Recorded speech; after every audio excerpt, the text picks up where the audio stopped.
बिस्मिल्लाहिर्रहमानिर्रहीम। तो last class में methods of calculating elasticity of demand में टोटल रेवेन्यू मेथड को डिस्कस करने के बाद आज हम सेकंड मेथड की तरफ बात करते हैं, और वो मेथड क्या है? प्रोपोर्शनेट और percentage method.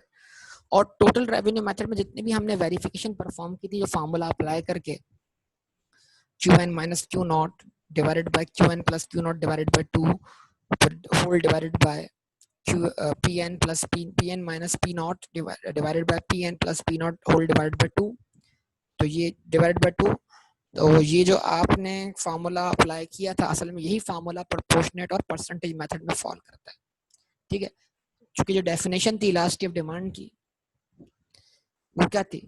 Percentage method, ratio of percentage method in quantity demanded, it is a ratio of percentage change in quantity demanded due to percentage change in price।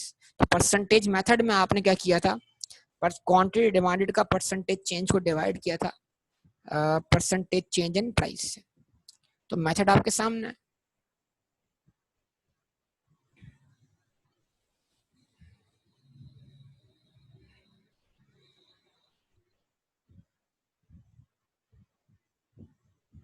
In this method,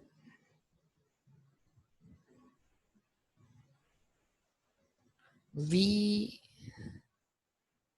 compare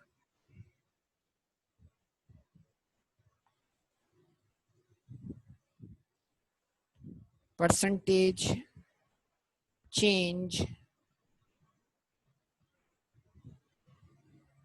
in quantity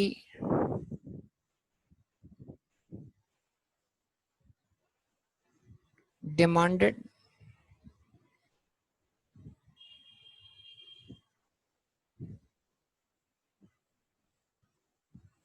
with percentage change in price।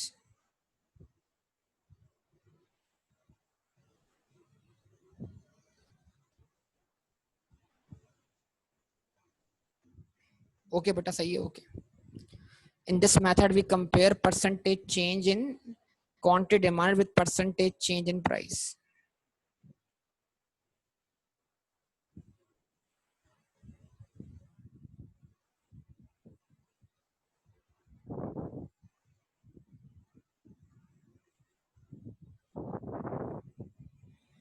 There are two methods to find what?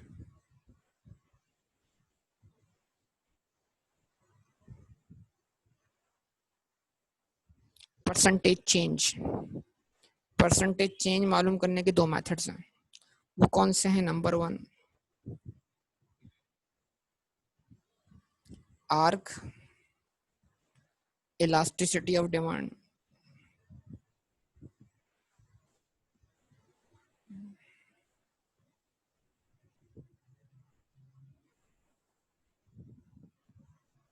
ठीक है, number 2 is what?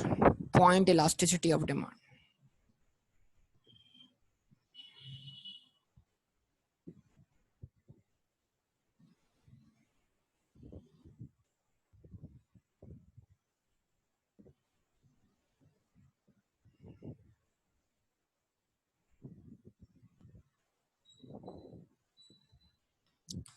ठीक है जी। अच्छा, अब जरा देख लें जरा इस चीज को।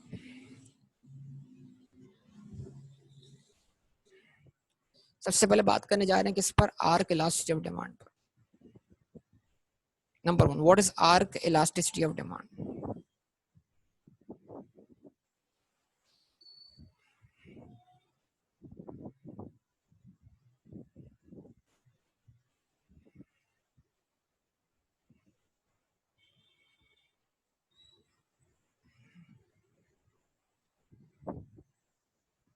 It is measurement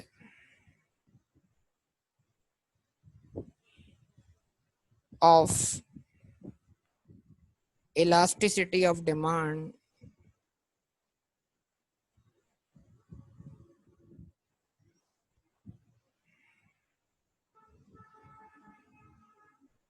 between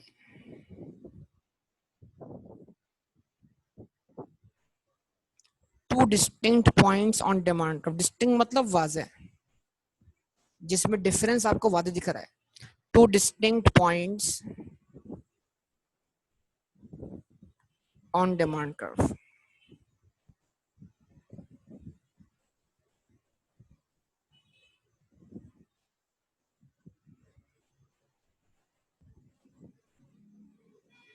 That is when there is significant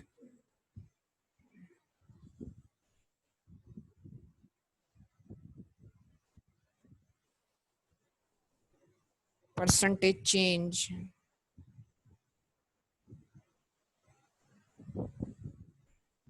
in quantity demanded due to significant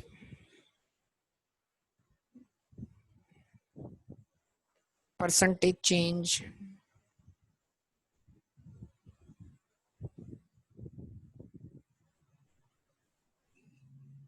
in price. ठीक है जी. क्या मतलब जनाब, कि जब आप इलास्टिसिटी ऑफ डिमांड मेजर करते हैं दो पॉइंट्स से, यानी अगर एक डिमांड कर्व पे दो पॉइंट्स हैं ए बी, तो अगर आप ए से मूव होकर बी पर आए हैं तो क्या हुई है, एक्सटेंशन हुई है. और अगर आप बी से मूव करके ए पर आए हैं वापस तो क्या हुई है, कॉन्ट्रैक्शन हुई है. तो जब डिमांड कर्व पर एक्सटेंशन और कॉन्ट्रैक्शन वाजे दिखाई दे, यानी आप एक पॉइंट से दूसरे पॉइंट पे मूव करते हैं प्राइस के इंक्रीज या डिक्रीज की वजह से, तो फिर इसका मतलब क्या, जो चेंज आया है वो चेंज वाजे तौर पे दिखाई दे रहा है, वो सिग्निफिकेंट चेंज है. बाकायदा उसके अंदर आप एक पॉइंट से दूसरे पॉइंट पे मूव होते हुए दिखाई दे रहे हैं, बाकायदा उसमें एक्सटेंशन और कॉन्ट्रैक्शन दिखाई दे रही है. तो फिर जब आप इलास्टिसिटी ऑफ डिमांड ऐसे दो पॉइंट्स के दरमियान निकालते हैं, तो ऐसे दो पॉइंट्स के दरमियान इलास्टिसिटी ऑफ डिमांड निकालने को क्या बोलते हैं बेटा, आर्क इलास्टिसिटी ऑफ डिमांड. कोई मुश्किल बात है, जवाब दें. तो इस चीज को आप डायग्रामेटिकली देख सकते हैं. ठीक है जनाब, तो अब क्या करते हैं, जरा इसको हम डायग्रामेटिकली समझने की कोशिश करते हैं. डायग्राम हालांकि हमने पहले ही बनाया है, कोई इसमें इशू वाली बात नहीं है. अगले पेज पे चलते हैं जरा.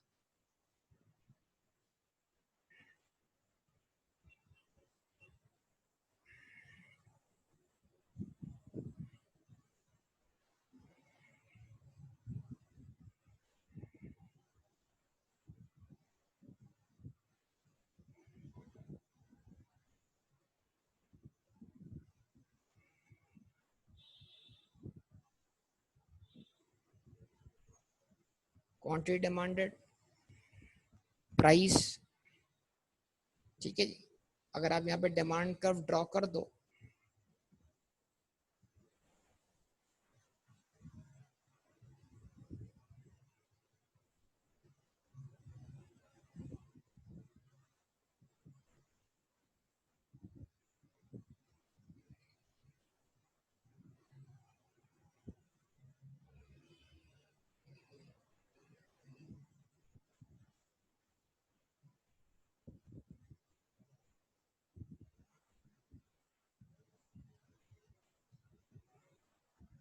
For example this is demand curve D of x.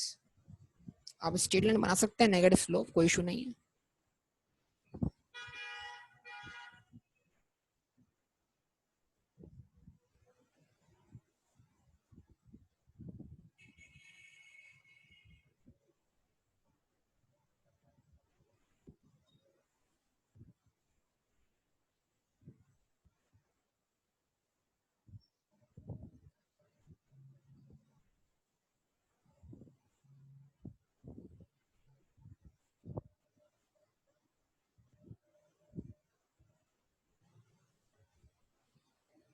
ठीक है जी. तो अगर आप गौर करें इसके ऊपर तो वाजे आपको दिखेगा कि आप डिमांड कर्व के एक पॉइंट से दूसरे पॉइंट पे मूव कर गए.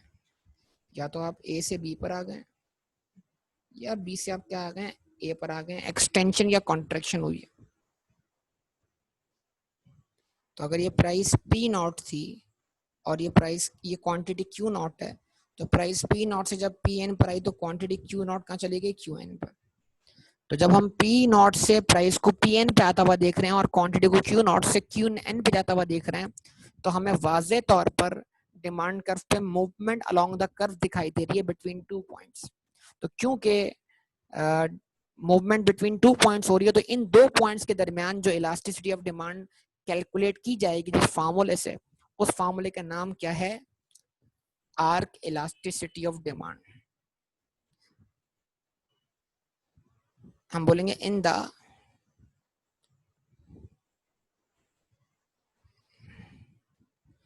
above diagram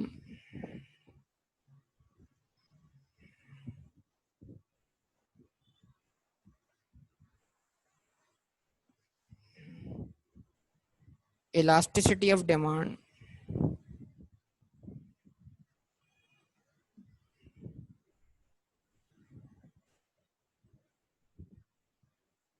between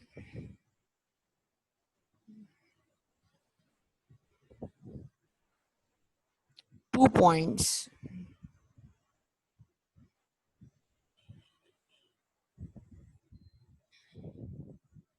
can be between 2 points A and B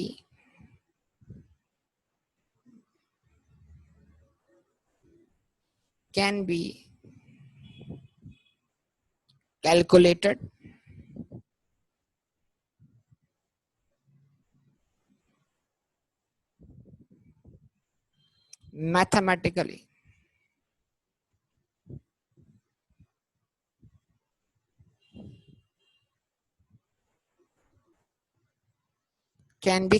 mathematically by using following formula। और फॉर्मूला आपने यूज किया हुआ है बहुत दफा। वो जो 5 केसेस थे, उन 5 केसेस में जो आपने आंसर वेरीफाई किया वो प्रोपोर्शनेट और परसेंटेज मेथड से था, और उसमें आपने आर्क इलास्टिसिटी को ही क्या किया, वर्कआउट किया था। समझे बात को? क्योंकि हर पॉइंट में हमें वाजे तौर पे चेंज दिखाई दे रहा था। तो फार्मूला ये आपके सामने, इलास्टिसिटी ऑफ डिमांड बराबर है किसके? Q N minus Q nought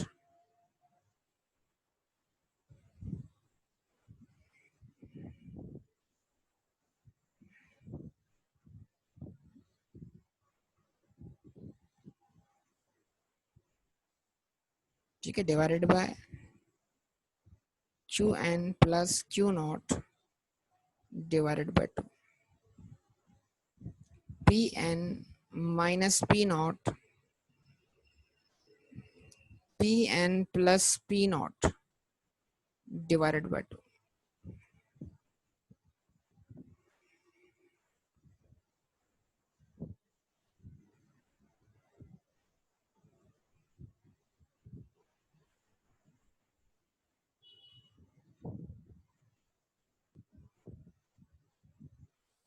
ठीक है जी, percentage change in quantity demanded divided by the percentage change in price. ये फार्मूला जो हम शुरू से पढ़ते आ रहे थे, जो बात हम शुरू से करते आ रहे थे, असल में क्या थी? वो यही बात थी, कोई नई बात तो नहीं थी। इसी को हम क्या नाम देते हैं? Arc elastic demand. कोई मसला बेटा? मसला हो तो बोलिए, यहाँ तक कोई सवाल हो तो बताइए। रिस्पॉन्स प्लीज बेटा, रिस्पॉन्स। तो ये हो गया कवर। क्या कवर हो गया? आर्क इलास्टिक डिमांड कवर हो गया। उसके बाद क्या कवर करना है? पॉइंट इलास्टिक डिमांड कवर कर लेना है। इसमें कोई क्वेश्चन हो तो बोलिए।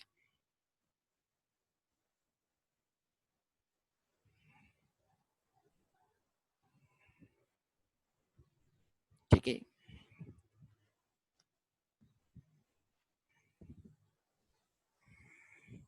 आगे बात करें।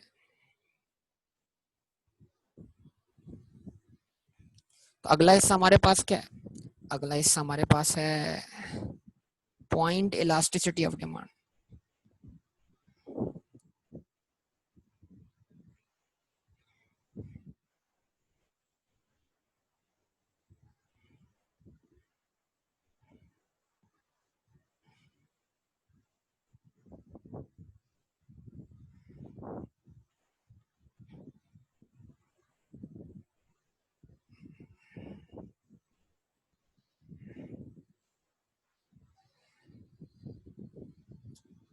It is measurement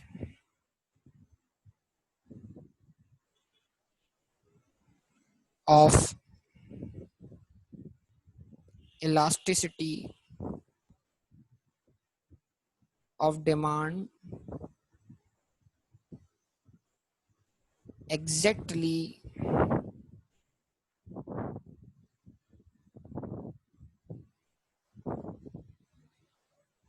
on a point on demand curve.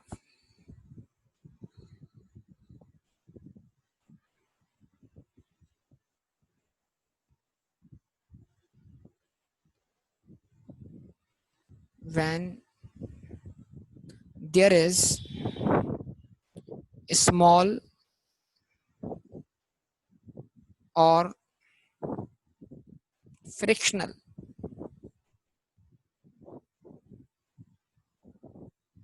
percentage change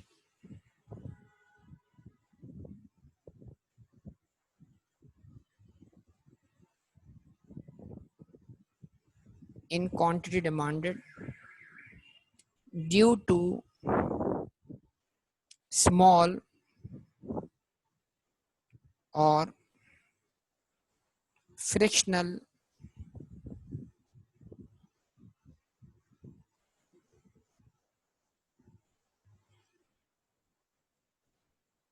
percentage change in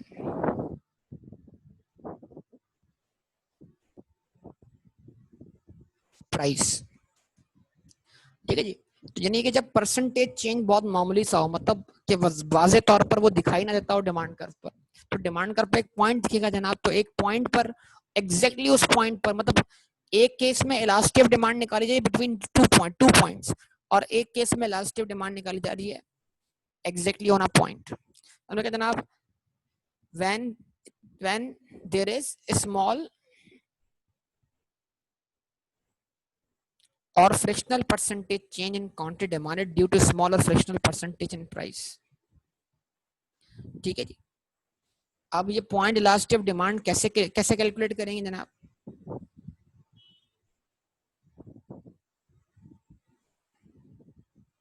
point elastic demand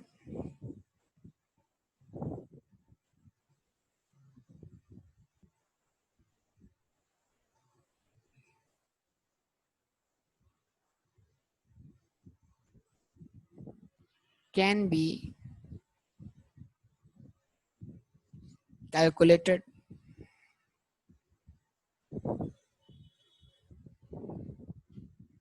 number A mathematically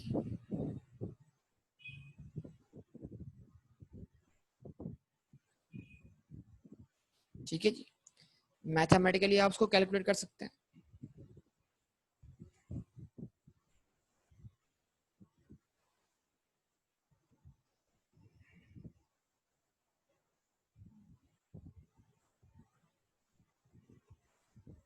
mathematically it can be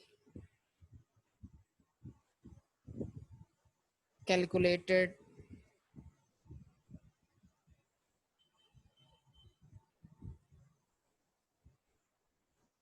using the following formula।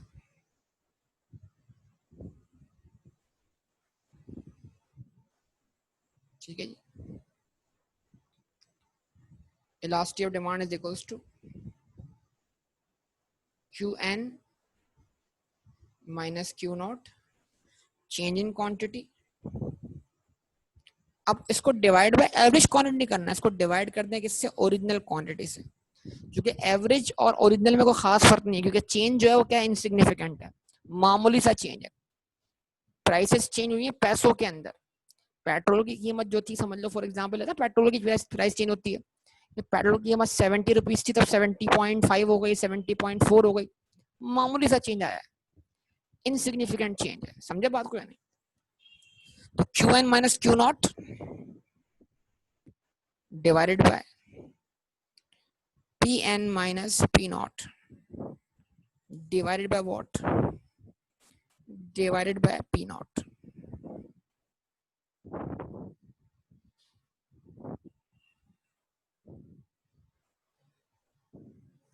ठीक है, तो change in quantity divided by original quantity. आप जानते हैं ना, change is always measured as a percentage of value before change. तो अक्सर किताबों में क्यू नॉट मेंशन नहीं होता और सारी आवाम बड़ी कंफ्यूज होती है कि किससे डिवाइड करें. तो ऑब्वियसली डिवाइड किससे करेंगे? Value before change. हमेशा चेंज को उस वैल्यू का परसेंटेज बना के प्रेजेंट किया जाता है जो वैल्यू बिफोर चेंज होती है. यस और नो? क्या ये बातें आपको क्यूएमटी में समझा दी गई थी बेटा? Change in price divided by original price. Original price मतलब पी नॉट. तो ये आपका फॉर्मूला बन जाएगा मैथमेटिकली क्या वर्कआउट करने का, इलास्टिसिटी ऑफ डिमांड का. अगले पेज पे जाऊं, कोई मुश्किल बात तो नहीं है. तो बस ये आर के फॉर्मूले में और पॉइंट इलास्टिसिटी ऑफ डिमांड के फॉर्मूले में फर्क किस चीज का है कि हम वहां पर चेंज इन क्वांटिटी को डिवाइड करते हैं एवरेज क्वांटिटी से, या हम चेंज इन क्वांटिटी को डिवाइड कर रहे हैं ओरिजिनल क्वांटिटी से. वहां हम चेंज इन प्राइस को डिवाइड कर रहे थे एवरेज प्राइस से, यहाँ हम चेंज इन प्राइस को डिवाइड कर रहे हैं किससे? Original price.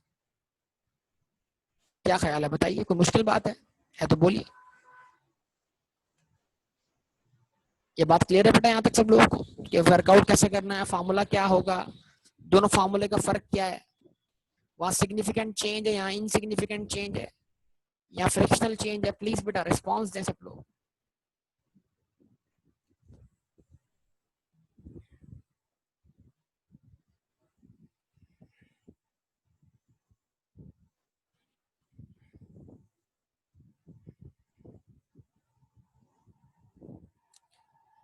ओके,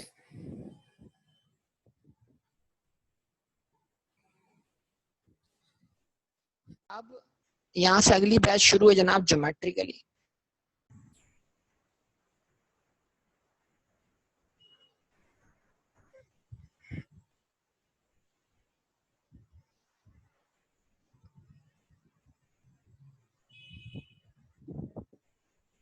तो ज्योमेट्रिकली में दो मसले हैं इसके अंदर, देखिएगा. इसमें आपके सामने पॉइंट आएगा जनाब, when demand curve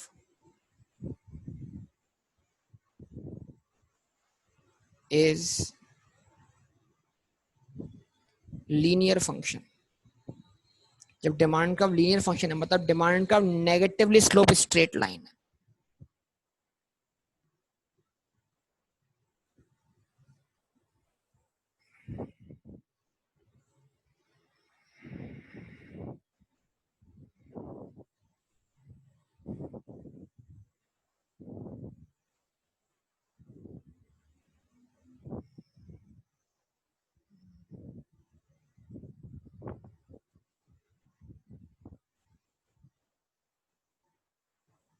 in short इतना क्यूडी आप पेपर में पूरा लिखिएगा, क्वांटिटी डिमांडेड और प्राइस.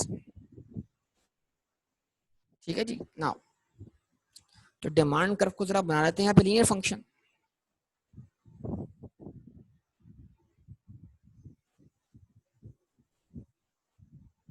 ये डिमांड कर्व क्या बन गया? लीनियर फंक्शन बन गया. इस डिमांड कर्व को हमने नाम दिया डी टू डी डैश, यानी डी से लेकर डी डैश तक का फासला डिमांड कर्व. इस पर हमने एक पॉइंट ले लिया,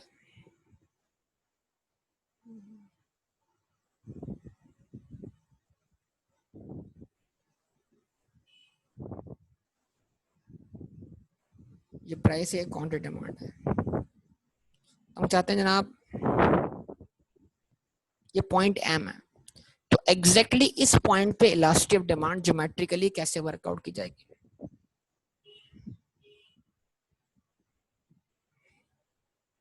ठीक है जी. हम कहते जनाब in the above diagram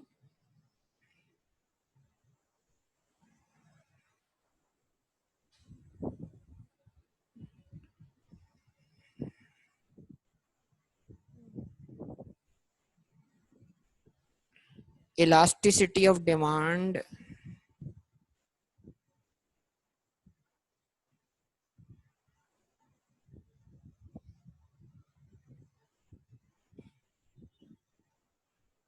at point M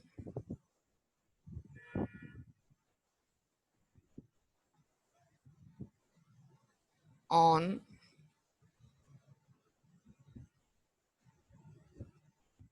demand curve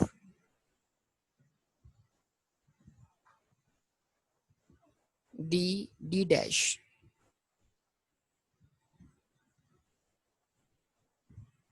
can be measured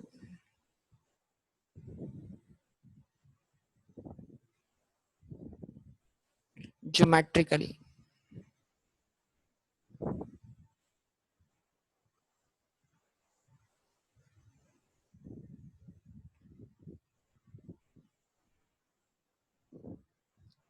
कैसे मेजर करेंगे ज्योमेट्रिकली?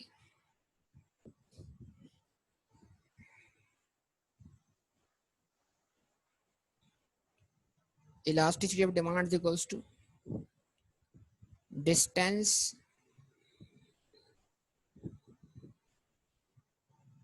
below the point, उस पॉइंट से नीचे डिस्टेंस है, उसको डिवाइड करें किससे?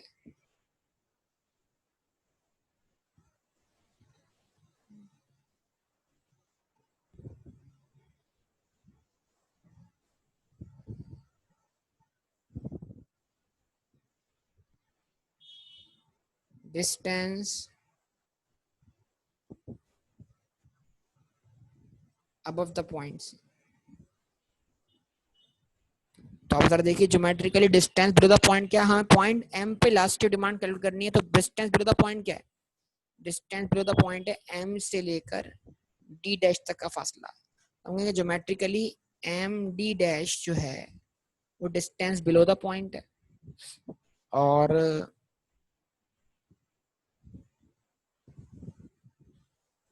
एम डी जो है, एम डी जो है एम से लेकर डी तक का फासला क्या है? वो डिस्टेंस अबव द पॉइंट है। तो ये मिल जाएगी आपको इलास्टिसिटी ज्योमेट्रिकली। तो बड़ा सिंपल सा वे हो गया, when distance below the point is equal to the distance above the point. तो आंसर क्या बना? खुद सोचिए, बताइए। जब डिस्टेंस बिलो द पॉइंट बराबर होगा डिस्टेंस अबव द पॉइंट के, तो आंसर क्या बन रहा होगा? बोलिए।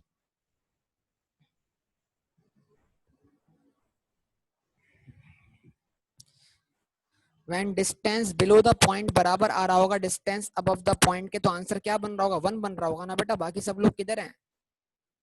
सारी अवाम गायब है। अच्छा जी, जब न्यूमरेटर बराबर होगा किसके? डिनोमिनेटर के। आंसर 1 आ गया। तो इलास्टिसिटी ऑफ डिमांड यानी कि पॉइंट इलास्टिसिटी ऑफ डिमांड किसके बराबर प्रूव हुई? यूनिट इलास्टिक डिमांड के। यस और नो बताइए। अच्छा जी, when distance below the point is less than the distance above the point. जब distance below the point less than होगा डिस्टेंस अबव द पॉइंट के, तो फिर इलास्टिक ऑफ डिमांड क्या प्रूव होगी? ग्रेटर देन 1 या लेस देन 1?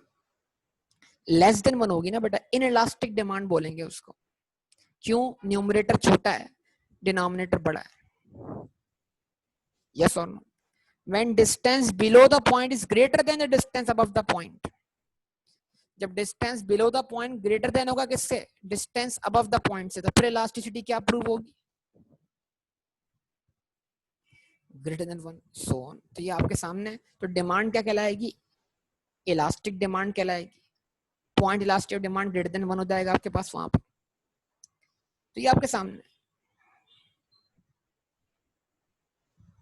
सही है बेटा, जवाब दें।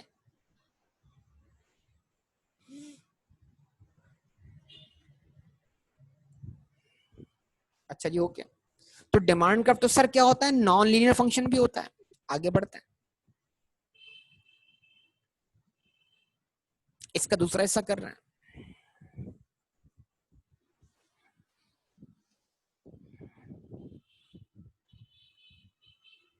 when demand curve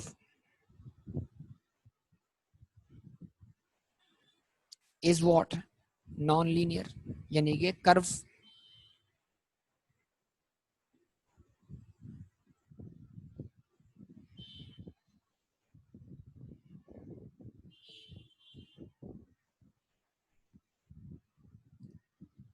draw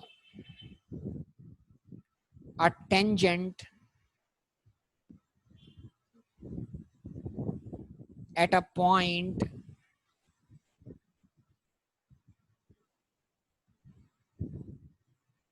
where elasticity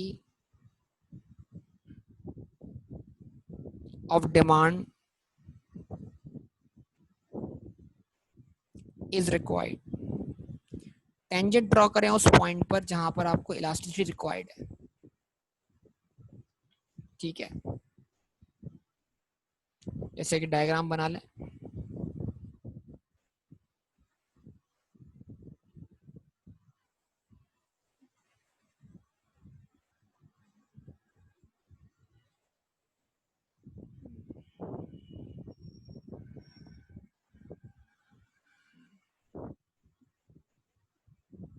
quantity demanded और ये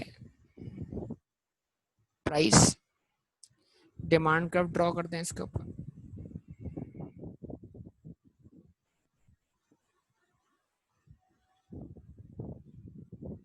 इसको नाम they demand curve D of x का। अब इसमें तय कर लें आपने कहाँ इलास्टिसिटी निकालनी है। फॉर एग्जांपल अगर आप कहते हैं आपने इलास्टिसिटी निकालनी है एग्जैक्टली इसी पॉइंट पर, तो आप क्या करें, इस पॉइंट पर आप एक टेंजेंट ड्रॉ कर लें।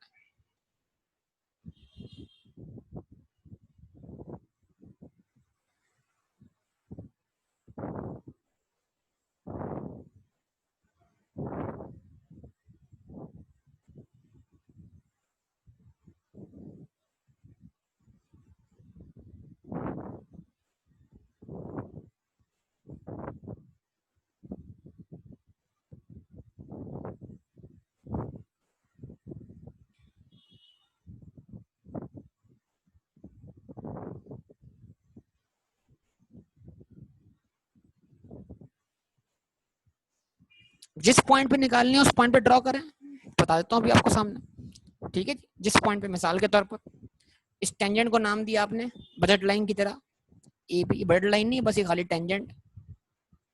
अच्छा जी, अच्छा, और वो जो पॉइंट आपने निकाला था उस पॉइंट को आपने नाम दिया किस चीज का, पॉइंट एम का, ठीक है जी। तो आप क्या करें, वही formula, same formula, elasticity of demand eight point M can be calculated by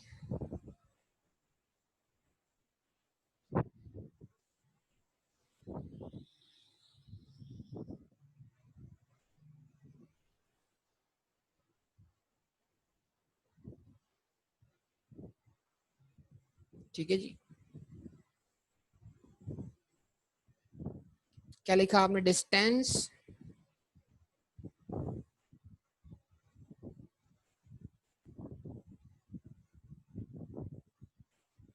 below the tangent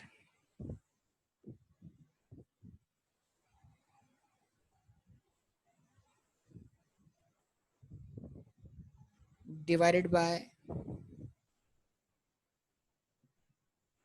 अब ये स्ट्रेट लाइन बनेंगे ना तो इसका मामला वैसा ही हो गया स्ट्रेट लाइन की तरह, डिस्टेंस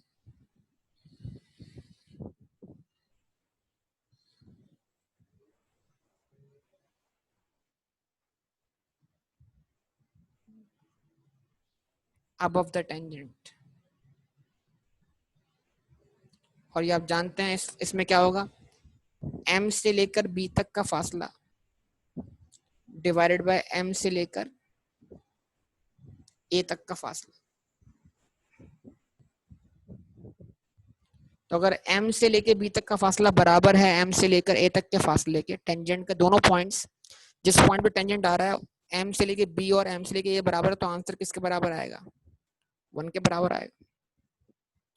अगर आप बोलते हैं नहीं सर हम इस पर किसी और पॉइंट पे निकालना चाहते हैं, कोई मसला नहीं बेटा, किसी और पॉइंट पे निकालना, फॉर एग्जांपल इसको पॉइंट इस पॉइंट पे निकालना, जिस पॉइंट पे आप निकालना चाह रहे हैं, ठीक है।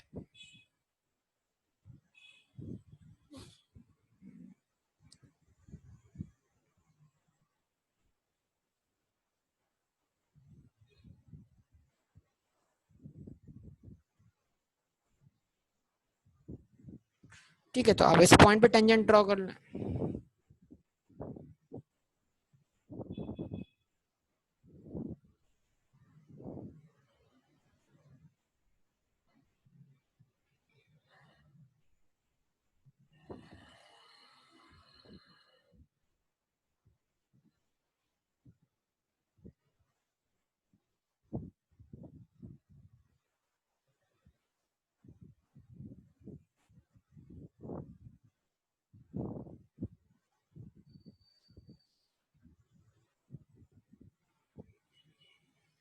ये आ गया पे पॉइंट आपका।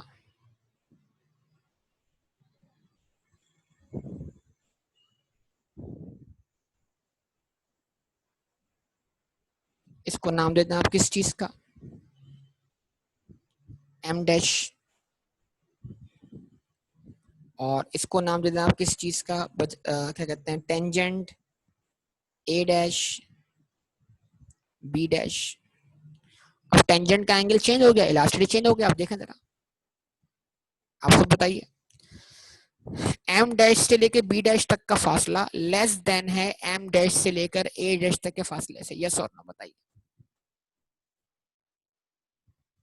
रिस्पांस देना बेटा, रिस्पांस दें, रिस्पांस दें। तो यहाँ तो इलास्टिसिटी m पॉइंट पे तो इलास्टिसिटी बराबर थी 1 के, लेकिन m डैश पर इलास्टिसिटी बराबर है लेस देन 1 के, यस और no? Because distance below the point is less than distance above the point। जवाब दें आप सब लोग बेटा।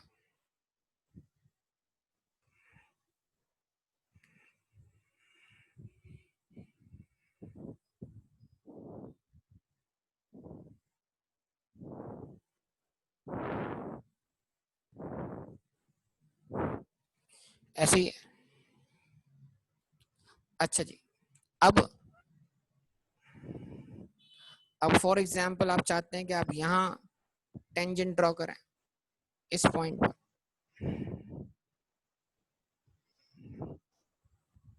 ठीक है जी।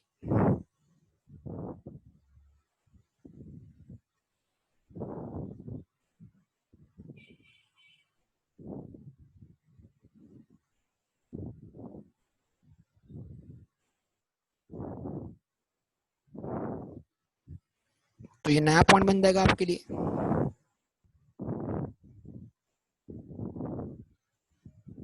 ए double dash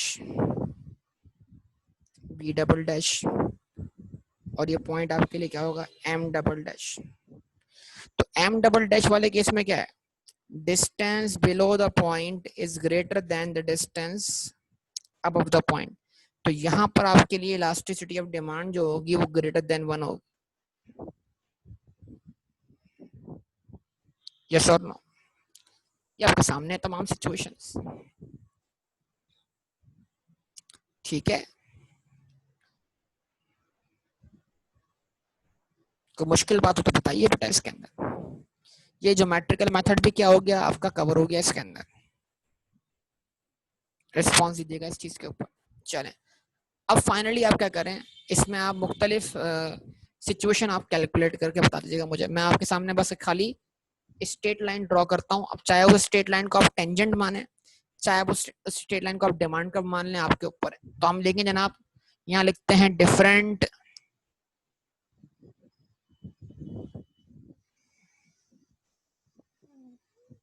cases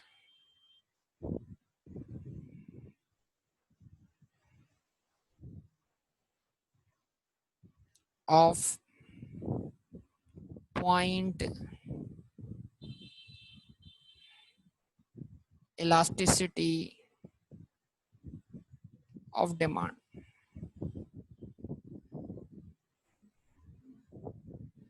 point elastic demand के डिफरेंट केसेस क्या हैं, ठीक है। वो केसेस आपने इस डायग्राम से एक्सट्रैक्ट करना है, मैं नहीं करूंगा, आप करेंगे बेटा।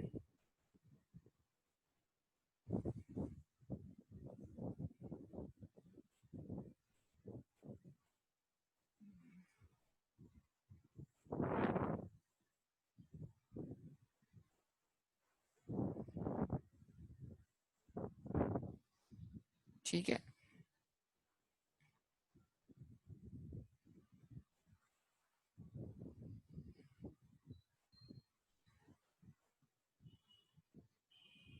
इसको मैंने बोल दिया demand curve D D dash, ठीक है। अब इसके ऊपर लगा रहा हूं मुख्तलिफ points,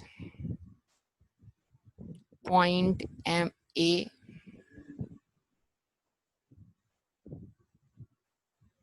point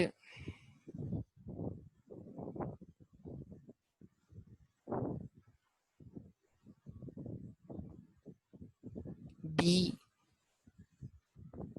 point C, point E, point F, ठीक है जी। तो ये मैंने आपके सामने कितने पॉइंट लगा दिए, 5 पॉइंट लगा दिए। इन 5 पॉइंट्स की बेसिस पर इलास्टिसिटी ऑफ डिमांड के 5 केसेस आ जाएंगे आपके पास। तो कौन से पॉइंट पे इलास्टिसिटी ऑफ डिमांड 1 है, कौन से पॉइंट पे elasticity of demand greater than 1 है, कौन से पॉइंट पे elasticity of demand less than 1 है, कौन से पॉइंट पे इलास्टिसिटी ऑफ डिमांड 0 है, और कौन से पॉइंट पे इलास्टिसिटी ऑफ डिमांड जो है वो इन्फिनिटी है, ये आपने बताना है।